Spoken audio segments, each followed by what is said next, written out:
అమరావతిలో భూ సేకరణ లేకపోతే భూ సమీకరణ దేనికి సంబంధించిన ఫిర్యాదులు, వివాదాలు ఏమీ లేవు. దాదాపు 30,000 ఎకరాలకు పైగా చంద్రబాబు మీద నమ్మకంతో, సుహృద్భావంతో రైతులు ఇచ్చారు. కొంత ప్రక్రియ జరిగింది. ఆ ఘట్టం అయిపోయి 10 ఏళ్ళు గడిచింది. ఇప్పుడు మళ్ళీ దశ. ఇప్పుడు మళ్ళీ ఓ 1800 ఎకరాలు కావాలి, లేకపోతే నడవదని ప్రభుత్వం చెప్తుంది. అది బాగానే ఉంది.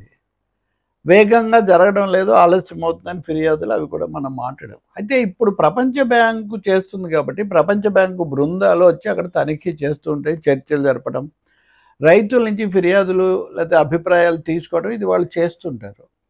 ఒక క్రమ పద్ధతిలో వాళ్ళను కలుసుకునేవాళ్ళు, చెప్పేవాళ్ళు, వీళ్ళ ఎంపిక జరుగుతుందనేది అక్కడ ఉన్న వాళ్ళందరికీ తెలుసు. ఎవరు కలుస్తారు, ఏం చెప్తారు, మరీ వ్యతిరేకంగా మాట్లాడే వాళ్ళు ఉండకూడదు, ఇటువంటివి చేస్తుంటారు. ఎవరు వ్యతిరేకంగా కూడా లేరు. 10 ఏళ్ల ఆలస్యం తర్వాత ఏదో ఒక విధంగా పూర్తి కావాలని కోరుకుంటున్నారు. కానీ వ్యక్తులుగా వాళ్ళకి సమస్యలు ఉంటాయి కదా. అలాగే కౌలుకు సంబంధించి, ప్లాట్లకు సంబంధించి, లేకపోతే కొంతమందికి మంచివి ఇచ్చి మాకు ఇవ్వడం లేదు, ఇట్లాంటివి ఉంటాయి కదా. ఇవన్నీ కాకుండా తాజాగా ప్రపంచ బ్యాంకు ప్రతినిధి వర్గానికి ఇద్దరు రైతులు మందడం గ్రామానికి చెందిన వాళ్ళు బహిరంగంగానే ఫిర్యాదు చేశారు. ఇప్పుడు వాళ్ళలో ఒకరు జమలయ్య, ఇంకొక ఆయన శరత్ కుమార్. వీళ్ళిద్దరూ మేము భూ సమీకరణ దీంట్లో లేము, ల్యాండ్ పూలింగ్ స్కీమ్లో మేము లేము, మేము భూమి ఇవ్వలేదు, కానీ మేము ఇచ్చినట్టుగా మాకు చూపిస్తున్నారు, మా భూమిలోకి మేము వెళ్లకుండా చేస్తున్నారు, కంచెలు కూడా వేశారు అని ప్రపంచ బ్యాంకు బృందానికి వీళ్ళు ఫిర్యాదు చేశారు.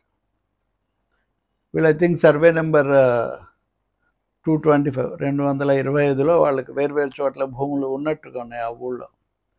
వీళ్ళు ఏమంటారు, GV estates and hotels, if I'm correct పేరు, జీవీ అనే పేరు ఖాయం, ఎస్టేట్స్ అండ్ హోటల్స్, వాళ్ళకి భూమి కేటాయించాము అని అధికారులు చెప్తున్నారు. అక్కడ మా భూమి దాంట్లో కలుపుతున్నారు, మేము ఇవ్వలేదు, ఇవ్వని కలుపుతున్నారు, మాకు నష్టం జరుగుతుంది, మా హక్కులకు భంగం కలుగుతుంది, దౌర్జన్యం చేస్తున్నారని వాళ్ళు బాహటంగా ఫిర్యాదు ఇచ్చారు. పోలీస్ స్టేషన్కి మేము వెళ్తే, తుళ్ళూరు పోలీస్ స్టేషన్కు, వాళ్ళు మా ఫిర్యాదు తీసుకోవడం లేదు, మమ్మల్ని పంపించేస్తున్నారు బయటికి అని కూడా వాళ్ళు పోలీసుల మీద కూడా ఫిర్యాదు చేశారట. నేను ఈ వార్త ఇందాకే చూశాను. ఇలా ఫిర్యాదులు చేసేవాళ్ళు ఇంకా కొంతమంది ఉన్నారు. వీళ్ళకి అవకాశం ఇవ్వడం లేదు, అనుకూలమైన వాళ్ళనే ముందు పెట్టి వీళ్ళనేమో వెనక్కు పంపిస్తున్నారు, వివాదం వస్తుందని అని కూడా కథనాలు ఉన్నాయి. రైతులు, అక్కడున్న స్థానికులు చెప్తూ ఉన్నారు.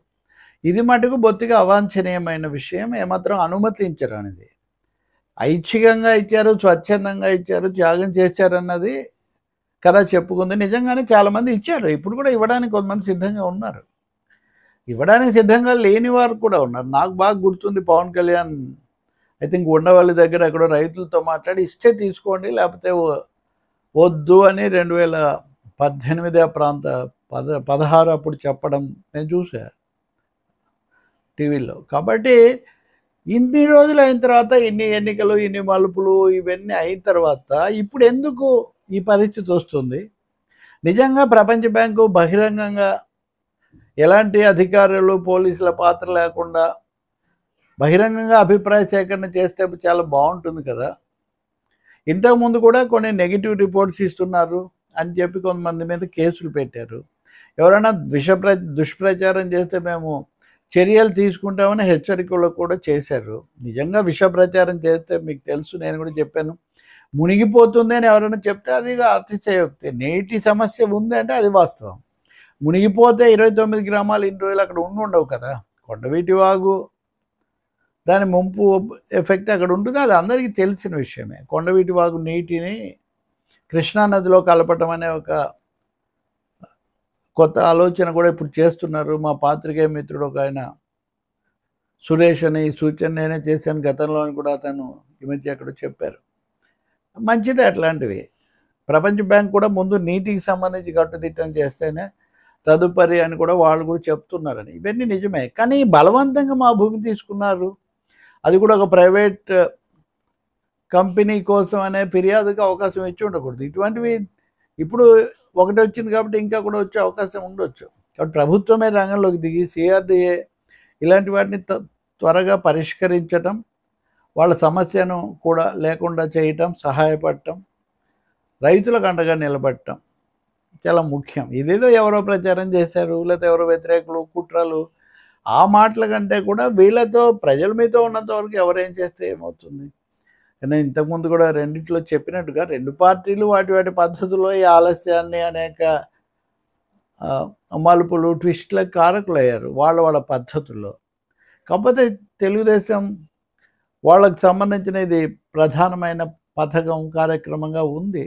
కాబట్టి వాళ్ళు ఇప్పుడు చేయొచ్చు. కానీ దానికోసం రైతుల నుంచి, స్థానిక ప్రజల నుంచి ఇలాంటి విమర్శలు కొని తెచ్చుకోవటం, అలాగే ఖర్చులు విపరీతంగా పెంచుకొని అప్పులు అవ్వటం, దీనివల్ల వస్తున్న అసహనం కూడా చాలా ఎక్కువగా ఉంది. ప్రభుత్వానికి వచ్చే అప్పు ఒకటి, కానీ మామూలు మధ్యతరగతి మనుషులు, మధ్యతరగతి రైతులు ఏమవుతారు? డబ్బు గల వాళ్ళకి పర్లేదు, ఎప్పుడు వస్తే అప్పుడు లాభం వస్తే చాలు వాళ్ళకి.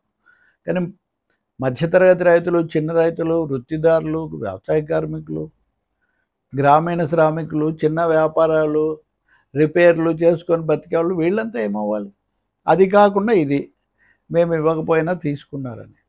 తక్షణం దీన్ని ఖండించడం కంటే కూడా పరిష్కరించడం జరగాలి.